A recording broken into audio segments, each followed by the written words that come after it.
Good morning, Ganaways. Try to make this quick and concise. I'm gonna mark this for not for kids because it's not for everyone's kids. Though I bet you a lot of people's kids are going through this. I bet you a lot of people's kids are not seeing their fathers, and a lot of fathers are not seeing their sons, and they're not being told why. All right.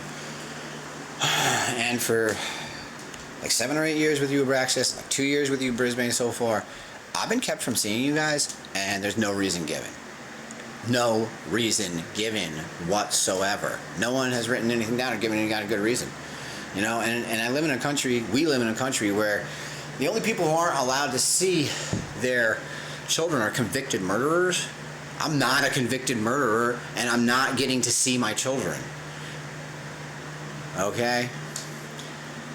And it's by the abuse of the process that I'm not able to see you guys. The law is actually good. The law actually says I'm supposed to be seeing you guys. The law actually says I have these rights. It's the judges on the benches, it's the police officers who are enforcing this, and it's your mothers who are asking the courts to do this. I mean, Abraxas, your mother literally stood up in front of the courts 5 times and said verbatim, he's not a bad father, I just don't want him to see his son. On the record, I can't get those transcripts without paying thousands of dollars for all of them. Literally, like it's ridiculous. They know I'm poor, and so the judge goes, "You're not supposed to say that. Let me find some other way," and they do. And it took them months and months and months. But the way that they've kept me from you, he gave me an order for reunification therapy. This judge, this crooked jerk, and then he never fulfilled it and completed it by giving a reference.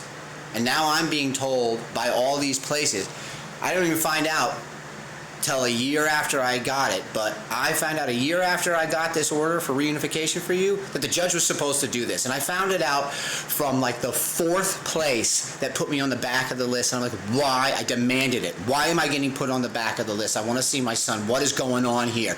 Like, oh, well, no one else told you, but your order ain't worth anything. And the judge knew it. The judge knew it because the judge has written so many of these things. He had to have known he gave me an incomplete order. So it's stuff like that. It's not that I don't want to be in your life. It's not that I don't love you. It's not that I'm not trying. It's stuff like that. You say, well, why? Why would anyone do that? Money. Money. Money, son. Money. It's not about good and bad in this world. Most people's morals are monetary. They only care about money. They don't care about you. They'll tell you anything and everything just to get a little bit of money.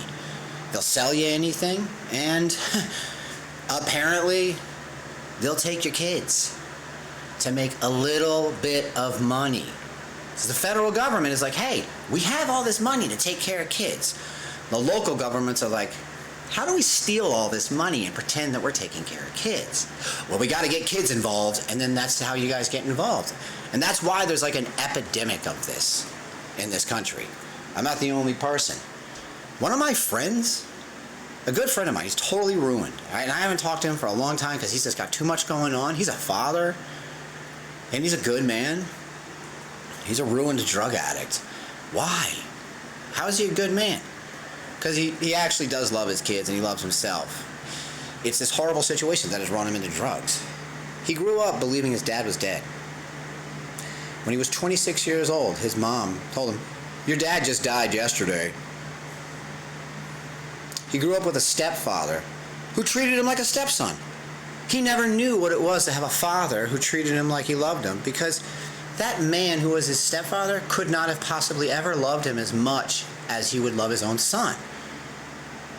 It's just not happening. I don't care what anybody says. A stepfather is not capable. I know, I've been a stepfather. I loved your brothers, and I raised them to be your brothers. Right? And I knew them, and I love them. All right? But not like I love you guys. And I don't even know you guys. Yeah. I don't even know you guys. You guys don't even really know me other than these YouTube videos, if you're even seeing them. I feel more of a love for you than I do for them. And I knew them. I raised them as if they were my kids. I had all this interaction with them.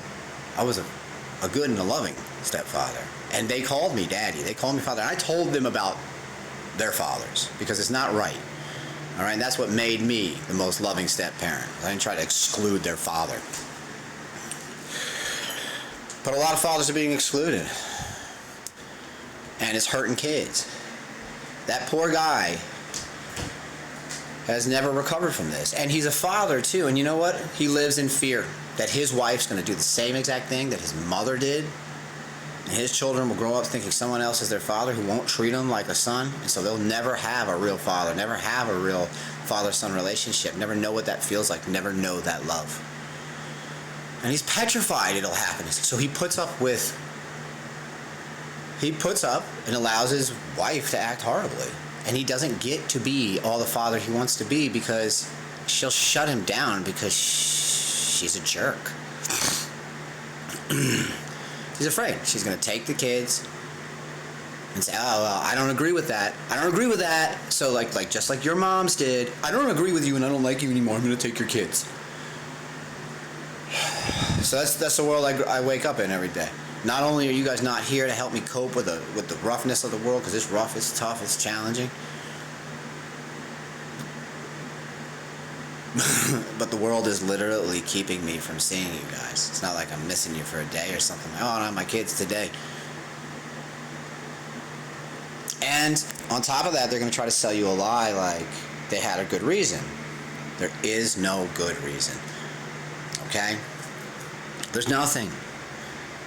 And man, I have a checkered past. I used drugs 10 years ago. I sold drugs. I even sold drugs as recently as 5 years ago. Okay? I don't sell drugs anymore. Okay? I wasn't trying to then. 5 years ago, or actually like 7 years ago, when a judge put me into a pinch and said, you either come up with this money or you don't see your kid. Give us money or you don't see your kid. Man, your mama had me out living in my van, ruined all my jobs, calling up my employers. I made a horrible mistake, and I went out and I tried to make some money at a festival. Okay? Wrong place, wrong time, shouldn't have been there. That's it. That kind of stuff will happen. I'm not a drug dealer. I'm not a murderer.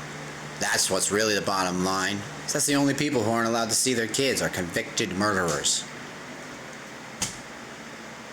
I'm not a convicted murderer.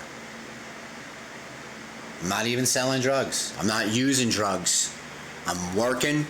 I'm maintaining a home. I'm maintaining my sanity through all this. But man, it's tough. I miss you guys. And it's hard to maintain in a world that's like this.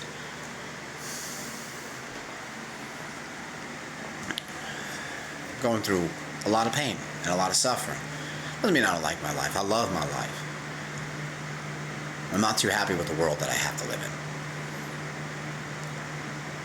And every day I pray for it and for you. And every day I try to take action for it and for you. And I believe that this pain and this suffering that I'm going through can help make the world a better place for you. And if that's what it does, it's all worth it.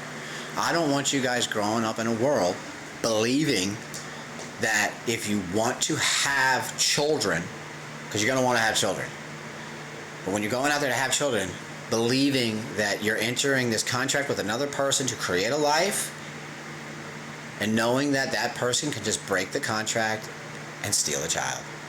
They can say to you, I'll never do this. Both of your mothers said that they would never do this to me. And they would never do this to you. And that they disagreed with this kind of thinking. Both of your mothers followed through with this and have abused the system to keep me away from you. Abraxas, your mother has admitted it already that I'm a perfectly fine father. She just doesn't want me to see you because she's mad at me. And the courts, instead of saying that's not a good reason, said let us find another reason. And they weren't able to find one over a whole year of wasting time. So they gave me an incomplete order to see you.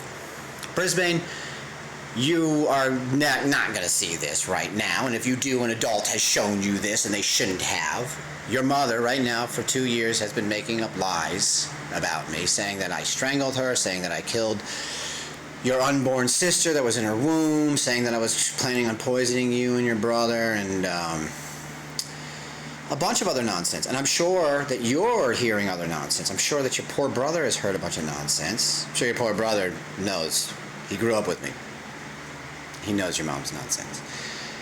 Okay, but this is what's happening, guys. And there's no good reason.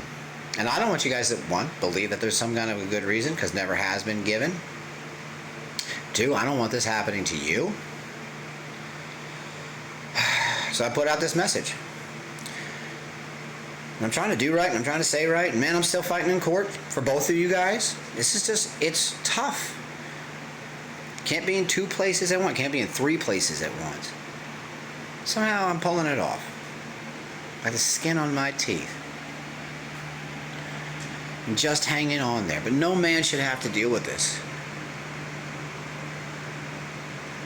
And I will be goddamned if I'm going to allow for you to grow up in a world like that. And I'm going to do everything in my power to stop this. And that's going to include seeing you guys, no matter how long it takes. It's going to include getting back into your lives, educating you, showing you that I love you this whole entire time. And hopefully you guys will join me in stopping this. I should have been an attorney, guys. I should have been an attorney. I like to argue, and I like to argue for what's right. And I would highly, highly, highly recommend that you guys become attorneys. Okay? You can complain about everything in this world. Alright, but it's not going to help you if you don't know the law. Okay? And if you don't know how things work. So I highly suggest that you become attorneys and that you become politically active. Okay? Because laws and politics go hand in hand.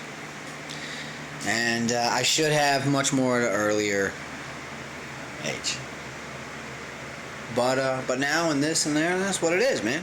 I'm devoted to it. This stupid hair is going to grow out forever. I'll never have anything sweet to eat again. And forget alcohol anyway. It's for fools. But I'm going to spend the rest of my life trying to be in your lives and trying to change this so it doesn't happen to you guys. No one's got any right to make you believe that someone can just arbitrarily take your children away and make you live in that kind of fear. Or me.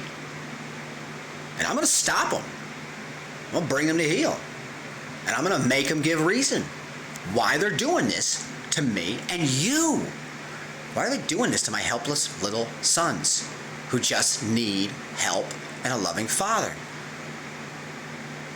I'm going to make them answer it. I'm going to make them change it. I'm going to spend my life doing it. Because I love you guys. I don't want you guys ever to go through what I've had to go through. I am a strong man. I'm stronger than most men. No man should have to be as strong as I am to have gone through what I've gone through. And most men aren't. And I don't blame them. They're not losers and they're not deadbeats. They love their sons. They've been forced to walk away because they couldn't deal with the sadness. They've been forced to walk away because likely they didn't feel like living a lot. And in order to feel like living, they needed to get away from sadness, from missing their sons.